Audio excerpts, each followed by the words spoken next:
Welcome back to the shop. So I am making plywood cabinets, plywood interior pre-finished cabinets in a birch plywood. And this is my preferred method. I like plywood as opposed to melamine. I never been a big fan of melamine. It's just basically crushed up wood and glued together. This is, in a sense, similar to that because it's plywood that's glued together. Okay, so veneers glued together, all glommed together. So, but there's some advantages to this material as opposed to particle board and melamines. And one is certainly the degradation of the wood. And from an ethical standpoint, for me, I prefer that because as far as I'm concerned, things with a melamine construction, yeah, it's got a shelf life. Like eventually it's going to get tossed out just because it degrades. Even fasteners, it doesn't hold fasteners well. Constant movement will finally let things go, and it's just a pain as far as that goes. But it's heavy too. That material is heavy. You're lifting sheets and putting it on the saw and cutting. No fun. No fun. It's especially MDF. I curse that stuff if I ever have to use it. So I like using a pre-finished material, and the material I use, it's an offshore plywood. And in all honesty, when I first started using it, it was terrible. But the grade that I'm using gets better and better and better and better. And in all honesty, I can buy a domestic grade here, and the offshore stuff, it's actually better. And it doesn't fall. I've tested this. I've thrown pieces of both in water and left it for 2 weeks. And some of this offshore material that I've been buying doesn't delaminate. The other stuff delaminates. It gets filled with water, but it doesn't delaminate. Particle board, oh my goodness, like if you put 5/8 in 2 weeks, it's actually 1 inch at that point. So anyways, I prefer the plywood. The other thing is the weight. Okay, it's probably a third of the weight of the melamine. So as I get older, that is a big consideration for me. So what are the pitfalls of using this? Well, take a look at this right there. That has got a nasty bend in it. Okay, and that is the problem when you're using pre-finished plywood. You get some sheets that are just like a banana. Well, how do you deal with it? So I've got a panel saw that I cut all my stuff on. It's a rolling panel saw, but the reality is if you had a standard table saw, it doesn't matter. It'll cut it just as well. It just takes you a little longer. There's some nicer things about that. But at the end of the day, if you can cut your part square and accurate, you can do the same kind of work. It's not that important. But what's important is how you pick the pieces, how you cut them after I shouldn't say process this after you've cut it. So when I cut this material, I sight every piece. I look down it to see which way the crown of it's going, so that curve. And I make all my parts with the curve on the inside. So meaning when I'm putting parts through my table saw, in a sense it's going like this, okay? With the curve going down, which means that when I have this, my inside here, the curve is this way. So why do I do that? Well, when I'm assembling cabinets, so let's say I've got a cabinet that's 18 inches wide and it's curved inside, right? So if it's 5/8, that's like a 16 3/4 bottom, 16 3/4 top. Well, I cut my shelves for this cabinet, 16 3/4, just maybe a little bit less, but roughly 16 3/4. So when I put my top and bottom in, and I put my back in, the minute I put those shelves in there, that whole cabinet lines up perfectly square, and everything is parallel at that point. If I went and put them this way as they're ballooning out, well, I put my shelves in there. Well, now there's a gap. Right? Or you put your finished panel on it at this point, and it's pushing the panel out, and you look at your door, and it goes from, let's say, an 1/8 of an inch gap to a 3/16 gap to an 1/8 at the bottom, and it looks terrible, and there is nothing you can do to make that look better. So those are some of the pitfalls of when you're working with this material that you have to work with. So what do you do with, let's say, a bottom of a cabinet? So if I've got a cabinet and I've got a bottom, but it's bent as well. Well, I always put a light rail on my upper cabinets. So I've got like an 1.5 rail that goes on the bottom of my cabinets, and I can screw that with the 5/8, and I can screw it to that that light rail that goes around, and it makes everything parallel. If I was using 3/4 material, it gets a little harder because any kind of curve like that 1/8 of an inch, it's very hard to compress. So 5/8, you know, you can see, you can kind of still flex that. It has a little bit of a bounce to it, and it allows so that when I screw that bottom to that rail, it compresses and it doesn't pull that rail up with it. Whereas 3/4, it can. Like my thought is 5/8 plywood is very similar to a 3/4 melamine in the sense of its amount of strength. So meaning when you put weight on that, like that, how much will it deflect over, let's say, a 3-foot piece? So my preference is 5/8. Now here's the other reason. I make all my cabinets 5/8. I make sure that if I go over a certain span of, my golden rule is 27 inches. If my shelf is bigger than 27, I put a center divider in it. And that way I have to cut the shelves, and they all have to be individually done. It's a little bit more work, but I never have to participate in a sagging shelf in it. And at 27 inches, the deflection on a shelf is so minimal that you can't see it, and it's the perception at the end of the day. So 5/8 construction for everything for the carcass, and then I put a 3/8 back on it.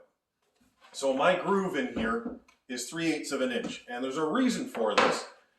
One of the things is if I'm making 5/8 cabinets, my drawers are also made of the same material in 5/8.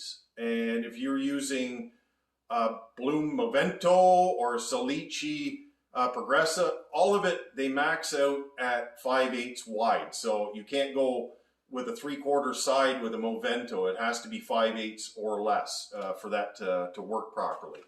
So I prefer the 5/8. But then as far as the bottom goes, yeah, you could put a 1/4 inch bottom, but I prefer the 3/8. And one of the reasons I like the 3/8 is it gives me a stiffer back for my uppers, a stiffer bottom for all my drawers, but all the waste. So I cut all my backs, whatever's left over goes to drawer bottoms, and then whatever is left over from that is the nailer on the back side here. So I make a 3/8 groove, and I leave a 3/8 space, and all that leftover material is the nailers for the back. So I use up all of my material. I don't have to go, oh, yeah, I've got to have some 3/4, I got to have some 1/4, I've got to have some 5/8.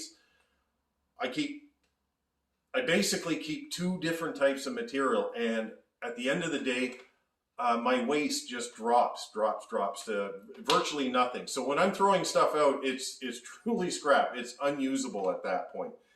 Because for a small shop like me, I have to use up all my material properly. And ethically, okay, I don't want to be throwing junk out. And it's not good to do that. So I use up pretty well all of my material, and whatever is left over is not worth keeping. So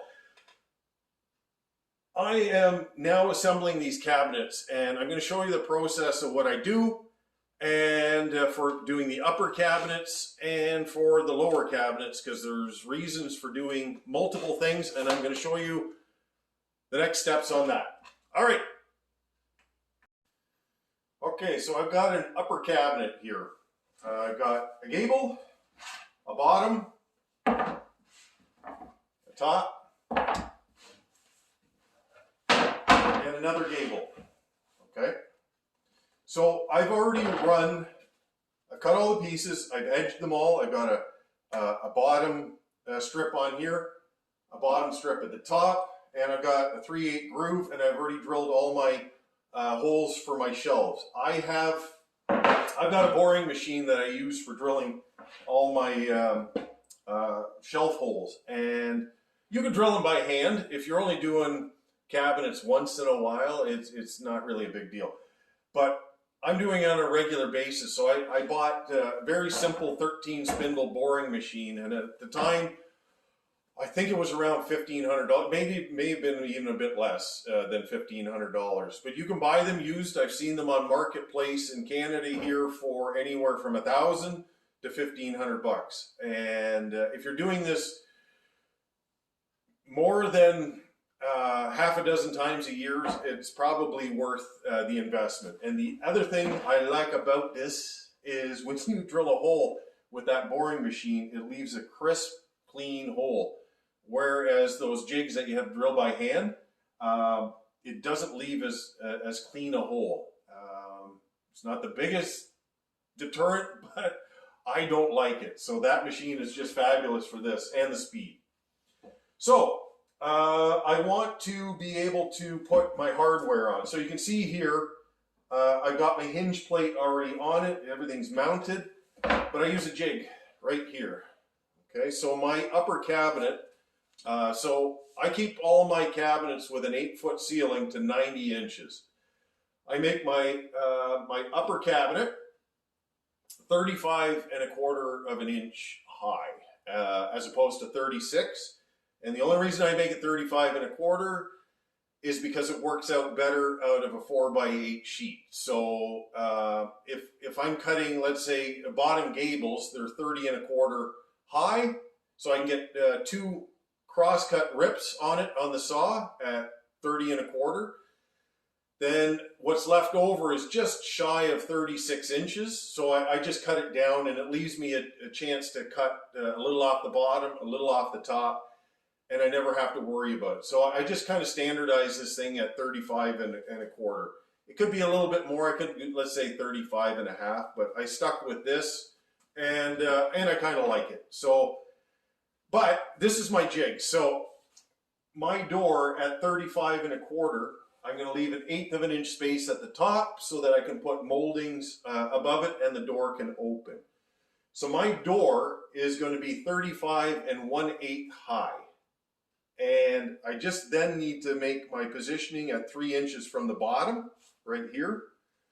And then 3 1/8 from the top, because I have that 1/8 gap. So 3 1/8 from the top, 3 inches from the bottom. And to make that, make the jig, and you can buy one of these things from Blum, okay? You can order these things online. You can also make them yourself. It's not that difficult. And if you have a drill press, you can drill these nice and crisp holes. I think it's like 1 1/4 space in between, and the offset I think is 1 7/16 back. If I'm, let me check. Yes, 1 7/16 back to the center line of that. So it's not that difficult to make one of these, even if you don't have one of these. But I have this to make these kind of jigs, and I like it. But at the end of the day, I do this so that I'm assembling hardware on my bench, because I don't want to be climbing inside of a cupboard, drilling holes. I want to drill everything on my bench and assemble it. I am far too old to get inside cupboards. And I think I'm going to tell this till the cows come home. So, okay, so I have now drilled this, put my hinge plate on, and I didn't do it on the right side because this is a 20-inch cabinet with a left-hand swing. So I don't bore another set of holes on the other side because I find it looks kind of trashy. So this is all set and ready to go, and I'm going to assemble it. I'm going to show you what I do to assemble. So, got my right-hand gable with no hinging on it. I got my top, and I'm going to put my top in first. So, it's pre-finished material, so you technically, I can't put glue on this and hope that it'll stick to it. Not even that melamine glue will stick to this. So your options are you could dado it, or put biscuits in it. And I actually did on the bottom side here, just because this gable right here, microwave is going on this side. So the microwave fills up the space. But I don't want to put screws in here because that means I have to fill them with Bondo and then paint it, because this is going to be, I think it's cloud white on this side. So if I can eliminate fasteners on this side, fabulous. But everything else can have fasteners on it. It's not a big deal. But since I'm assembling cabinets with nails and screws and technically no glue, it has to have that support. And that's why I was talking about that rail at the bottom. It picks up the load of everything on here. And once this thing is assembled and put together, I've never had a cabinet that's ever fallen apart on a job site like this when I put it together. It seems kind of counterintuitive because, when I first started doing this, I used to make dados for everything and assemble it like that. And I'm going, that's a lot of work. And like a fellow I know, he was putting everything together with nails and silicone of all things. And he did a great job. He never had anything come apart. And he was making money, I was making money, but he was making more cabinets than I was. So at the end of the day, I'm looking at it going, okay, yeah, carry on. So that's what I'm doing. I assemble it, and I'm sorry, and I'm unapologetic. So I can't say sorry. I am unapologetic about how I put these together, because at the end of the day, I've never had a problem. So my top I'm putting in first, and I've just got a 3/4 inch piece, because my 3/8 plus 3/8 is 3/4. So I want to assemble this, and I want to make sure that it's square. So before I nail it, I make sure that I put the framing square up to it and get everything lined up. And I like doing that because if you nail it or screw it and it's slightly skewed, the tendency is to have the cabinet will actually rack on you, and it'll be slightly skewed, and it makes it very difficult to put the bottoms in and to make everything kind of parallel at that point. But the better you can assemble it square, the better it's going to be overall. So basically, I'm shooting an 1.25 inch nail into it. There. Clean it up a little bit. Yeah, man. Okay. And this way, at this point, I can adjust it slightly. Just tap it. And that's all I need to do. I take a countersink, okay, and this is a 3/32 of an inch bit with a countersink, and I like it because it's carbide tipped, and that 3/16 or 3/32, sorry, allows me to put these 1.75 inch screws into it, and these have just a small number 6 size head, but it's a number 8 screw that fits in it. And I'm talking Robertson, not Phillips screws. These are what's available to me. I can't here buy Phillips screws unless I'm using, let's say, drywall screws. But this, it's got a nice tiny little head on it, but it's 1.75 inch long. And I find that to be kind of the sweet spot for assembling cabinets. All right.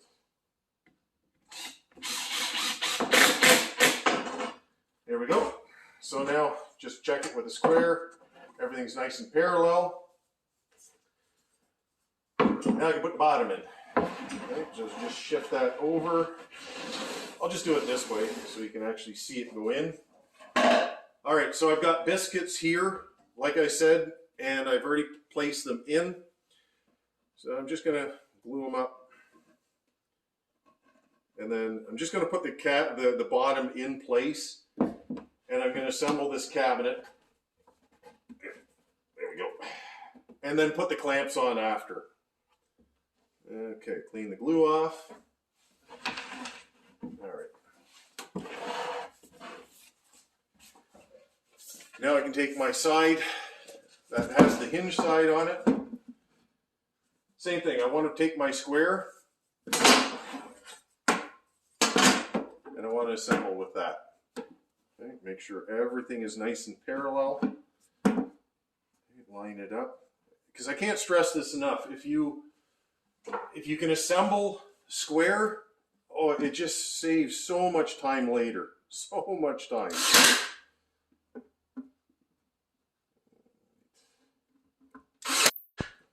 There you are.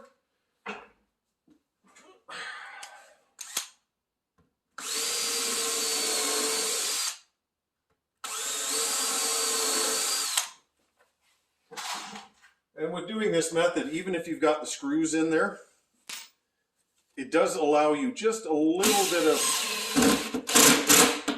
bit of flex if you do need to tap this one way or the other. There we go.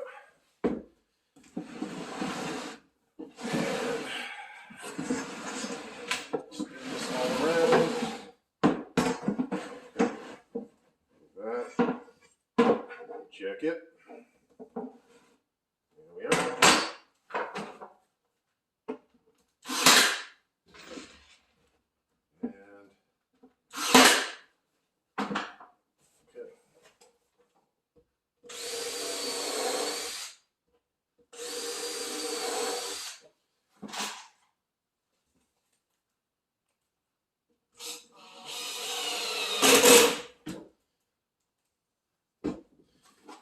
Slight adjustment. All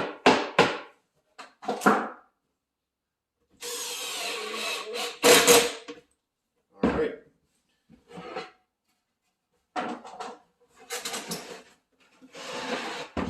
So I've got my cabinet put together there. And you can see on the inside right here, there's still some glue. Like that. And now I want to put a couple of clamps on it. And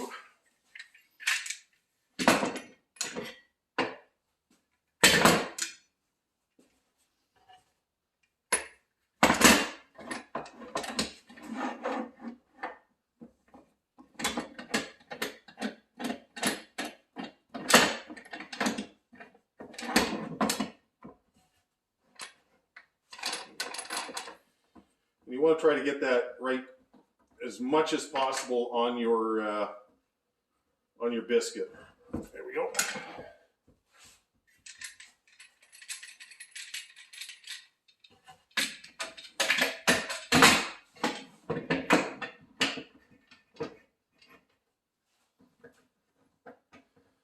Okay. There we go. So that is a nicely assembled cabinet. You can see there a little bit of glue squeeze out. I'll just get the rag, clean that out. But now everything's nice and parallel. You see I got the groove. Very easy to slide the back into. I'm not going to have to fight it. And I've got all of my hardware put on. And all I got to do is just let this dry for about a half an hour. And I can slide the back in, the nailers, everything, and get it done. Doesn't take long, nice and strong. If you really wanted it better, you could do everything with a biscuit, and if that kind of floats your boat, but it's just extra work. All right, I just put these shelves in just so you can show you what I mean. So 3 foot level.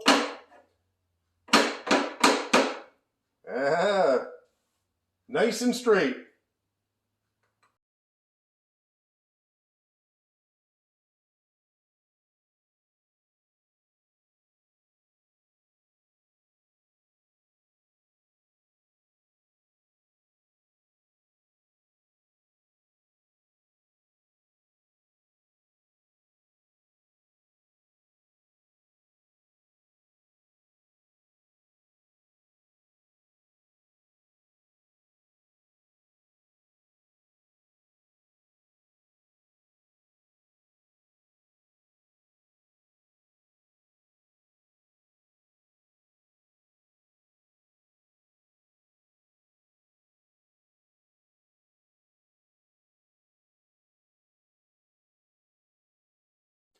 Next part, so this is a base cabinet right here. So this is a right hand gable. I got to put hinge plate, and a drawer track because it's got a top drawer on it.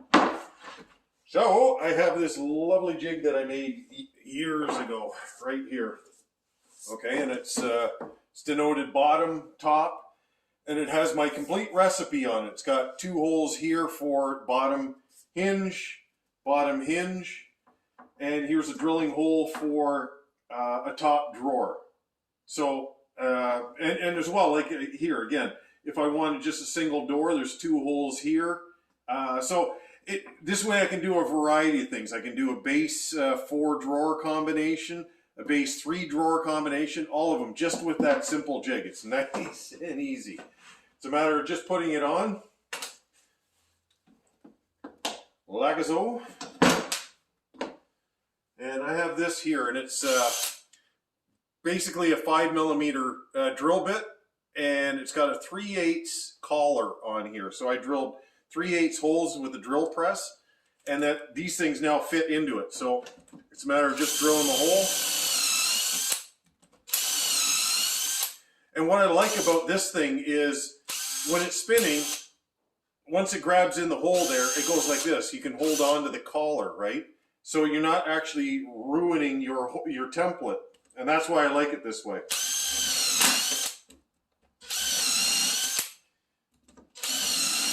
There we go.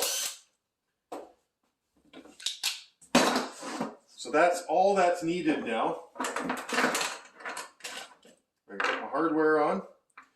Again, you see how easy this is, where you don't have to fight with being inside of a cabinet on your hands and knees. It just makes it so much easier putting your hardware on like this.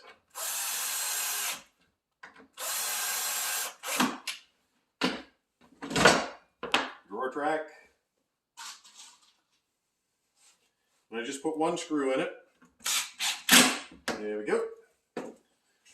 Get my square. I did make a mistake here. I'm supposed to put the drawer track on first. So just, there you go, not thinking. Okay. Don't judge me.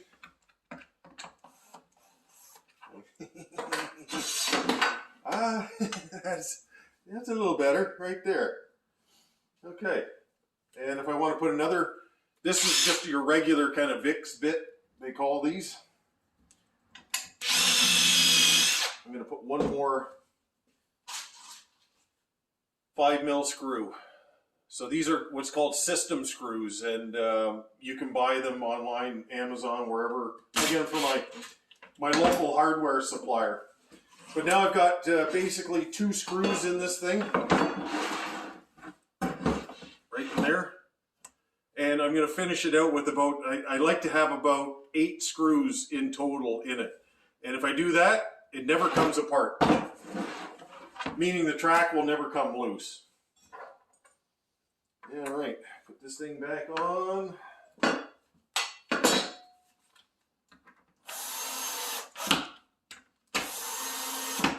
There we go.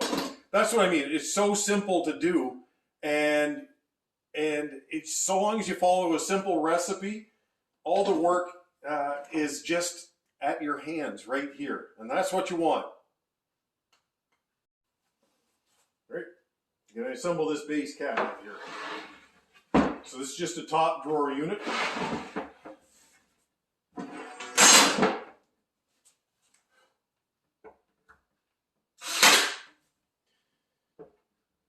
And all the nail is really doing is just holding it long enough that I can screw it.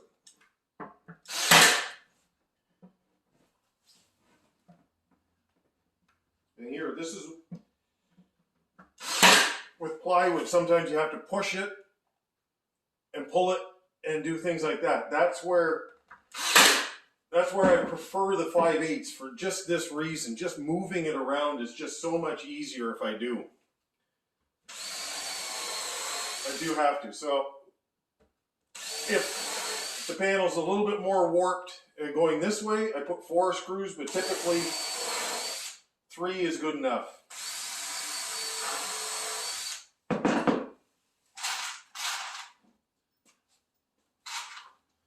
the end of the day, you just want to close up that joint.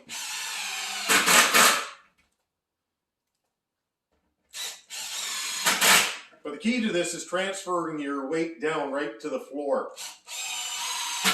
So you'd figure, okay, well, you put these screws in here. What's to say that they won't pull out of the bottom? Well, supporting your bottom here is critical. So I use a plastic leveler leg, but I put the leg that bears on the bottom and on the gable side. So that way the weight transfers all the way down and it won't pull that bottom out. Because if you, those IKEA cabinets, they put the legs like right here. But what happens if you've got weight transferring down like with a granite or stone countertop? It's going to want to push that bottom down like that. And even if it's doweled or whatever, you'll end up cracking that joint. So if your legs are, or any type of base that you're putting is supporting this, you're good to go. Okay.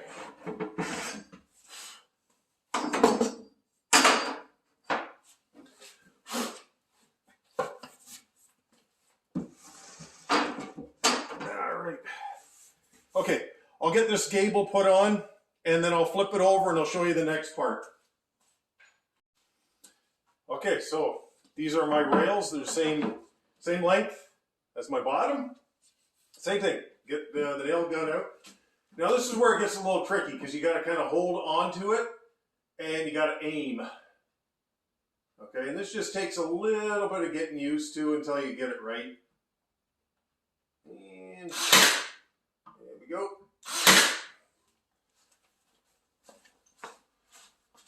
Same thing.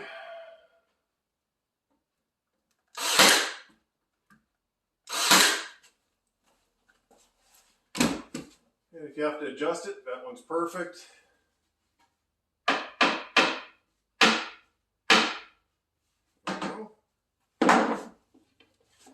Now the reason I put these tracks in, this is where it comes in handy, is my next rail that goes in. Okay, I just put it right up underneath the bottom of the track like that. Okay, there's no measuring, there's no nothing. All I got to do is just put it up underneath, nail it together.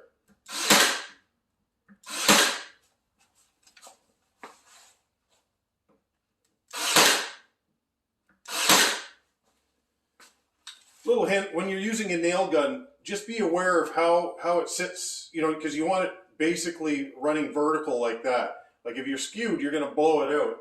So that's something, it's just a learning kind of thing. And you get used to it as you go. After you've blown one into your finger, you'll do it right the next time.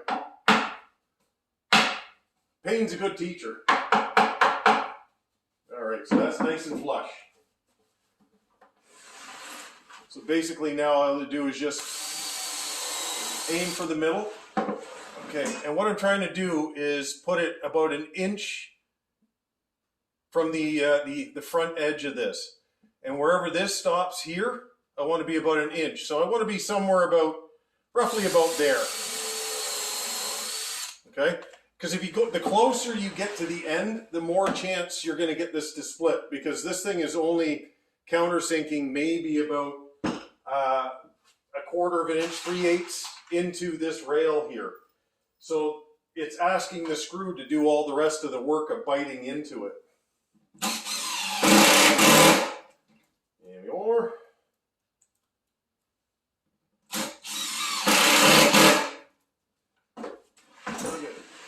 So there you have it, right there. Okay, and that's all prepped. I'll get the rest of it put together, and I'll show you the next step after. A little quick tip, that top rail, always make sure it's crown up. The only reason is, if it's crown up, the countertop, when it goes on, stone or whatever, will push it down. If it's crown down, that means you're going to have a gap there. And it looks terrible when you open up a drawer and you see all of a sudden like a little dip. And that's the problem with plywood, is you have to be aware of that. So it's crown up on your top rail.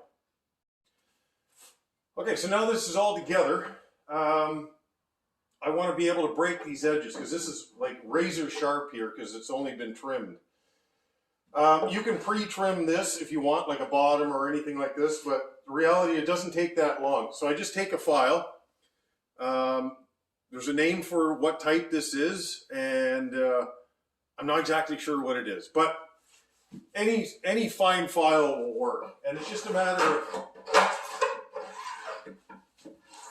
a couple of passes over everything. You just want to break those edges over just slightly.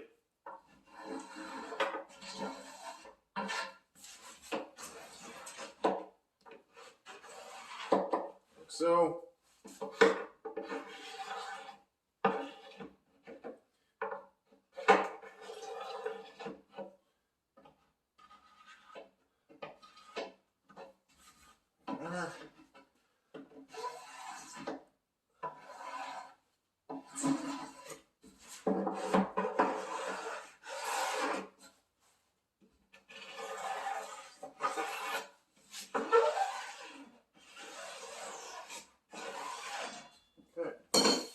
That's it.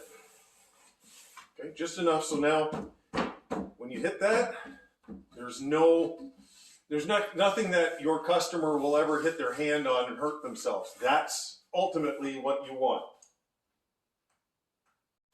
So here you go. There we are.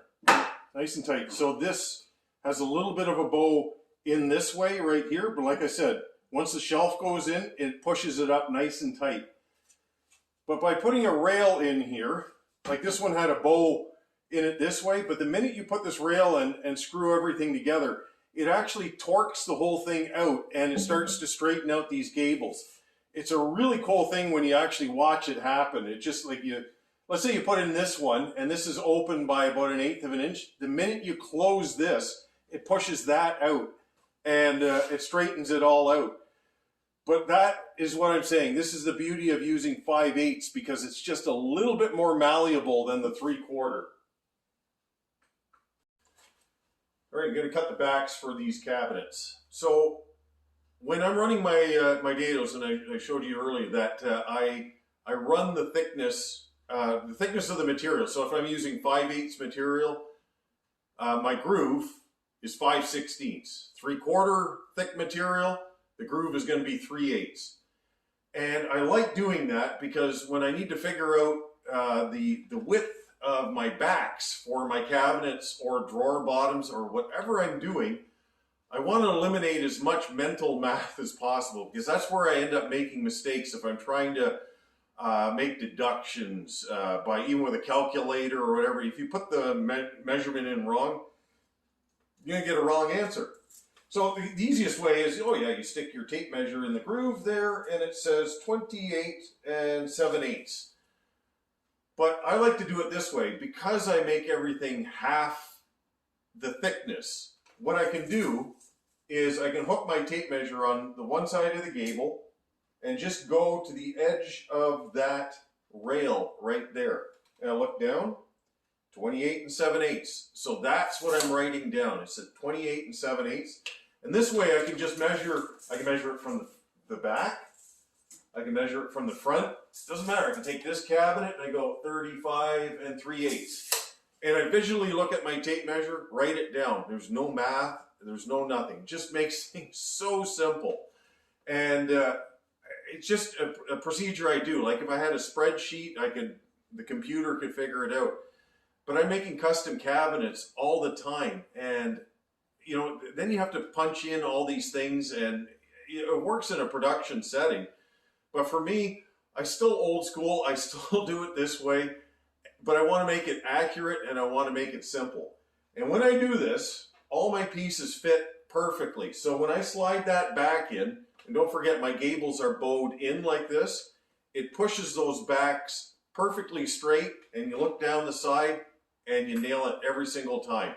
Occasionally I'll have to make a little adjustment to a back if it doesn't fit, but generally if I follow these rules, it fits every single time. So I'm going to cut the pieces and I'm going to also cut all my drawer bottoms at the same time because I'm using the same material. And I'll show you what it is and how I cut some of that material to get the best yield possible out of my material. Okay, next part. All right, here we go. I've already tested them on a few other cabinets to make sure that everything was perfect.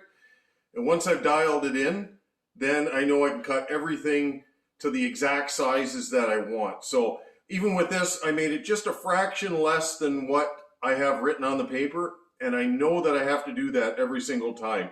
So with this, I never had to adjust anything.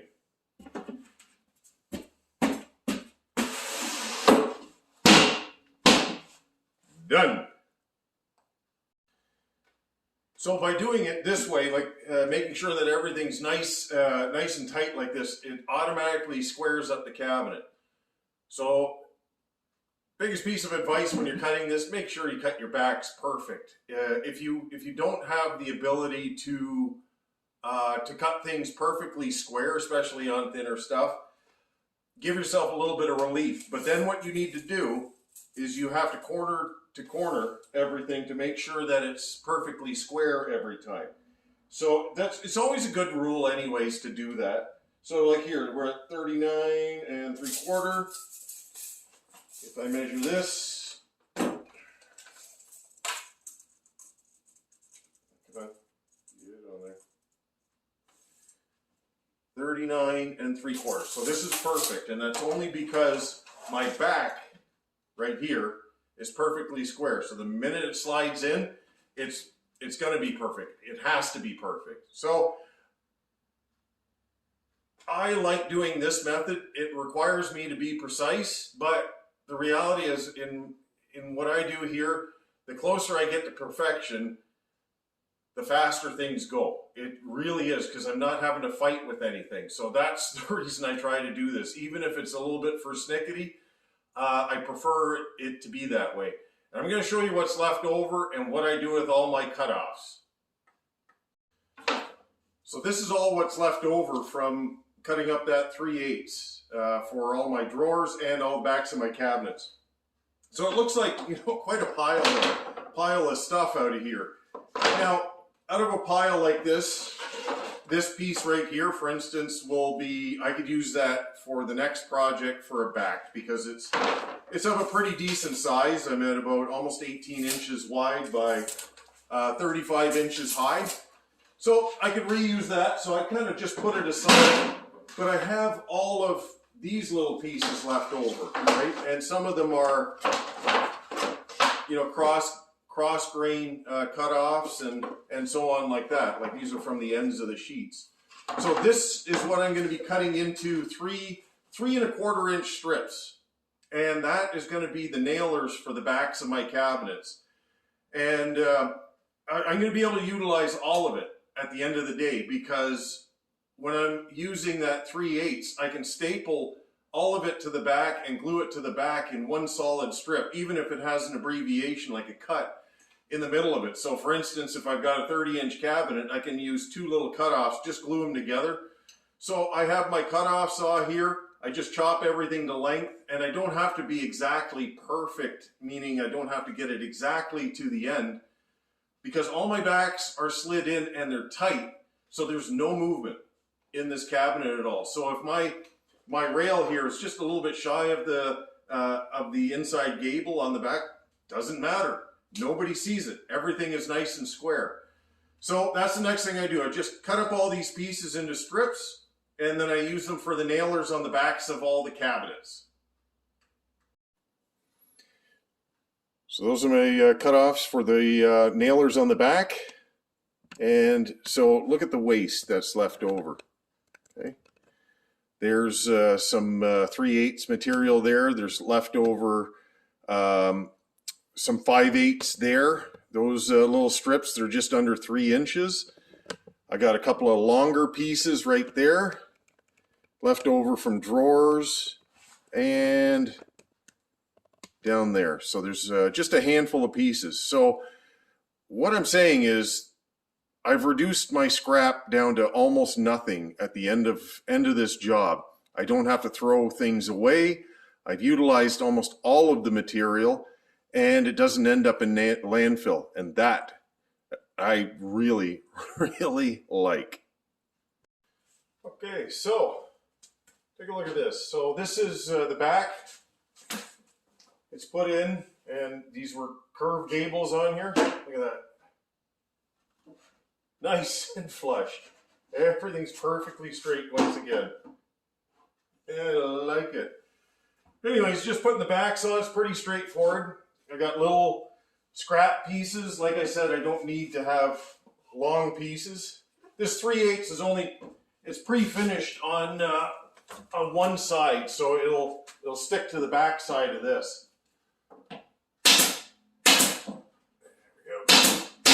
And what I like using is this. It's an upholstery staple gun. And it's got 9/16 staples. So I can put them all, I can basically nail this thing on and just fire it right into the back and it won't poke through. Just like that. I'll put a couple of screws just to finish it out. And this will just keep it from, like, the screws at least will hold the back in place. You know, like when you put it up against the wall and you start putting the screws from the other side, if you just try to staple it, or like with an 18 or 16 gauge nail gun, those nails will pull out and then you get a gap on the inside. At least the screws give you that little bit of hold on it. There we are. So I got these I can put on the bottom, and basically it's the same thing. I just nail it again on the side here with a stapler, and everything's good to go. Everything's nice and glued. Everything's perfectly straight. Anyways, hopefully this might help you if you're using pre-finished birch or any type of material, and how not to struggle with it. Because trust me, I've tried everything over these years, and this is the best way so far that I've figured out how to do this. Have a great day.